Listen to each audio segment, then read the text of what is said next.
வணக்கம். இந்த பேட்ரி வந்து ராஜபாளையத்துலேருந்து ஒரு பைக் ஷோரூம்காரர் அனுப்பிச்சிருந்தார். அதில் பார்த்தீங்கன்னா இந்த ஒரே ஒரு செட்டு மட்டும்தான் நல்லாயிருக்கு. டோட்டலாகவே ஸ்க்ராப் 0 வோல்ட். இதெல்லாம் என்ன பிரச்சனைன்னு பார்த்தீங்கன்னா, ஓரளவுக்குனா மெயின்டெனன்ஸ் இருக்கணும். இதெல்லாம் ரொம்ப எப்படி சொல்கிறது, ரொம்ப டவுன் ஆகிற வரல இதை ஓட்டியிருந்துருக்காங்க. ஒரு கட்டத்தில் இதெல்லாம் சர்வீஸ் பண்ணியிருந்தால் நல்லா இருந்திருக்கும். ரெண்டாவது பார்த்தீங்கன்னா இது லோக்கல் செல்லு தான். இது ஈவி கிரேட் செல்லு கிடையாது. என்ன பிராண்டு என்னன்னு தெரில, இஷ்டத்துக்கு ஏதோ பண்ணுறாங்க.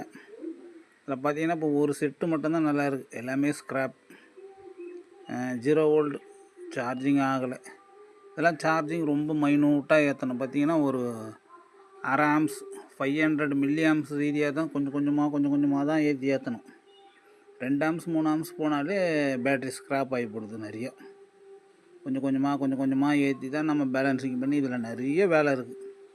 ஒரு வேளை இதை யாருன்னா ஆராய்ச்சி பண்ணி காலி பண்ணிட்டாங்களா, என்ன பண்ணாங்கன்னு தெரியல. ஆக மொத்தம் பார்த்திங்கன்னா இப்போ இதில் இருக்கிறது பார்த்திங்கன்னா ஒரு செட்டு மட்டும்தான் நல்லாயிருக்கு.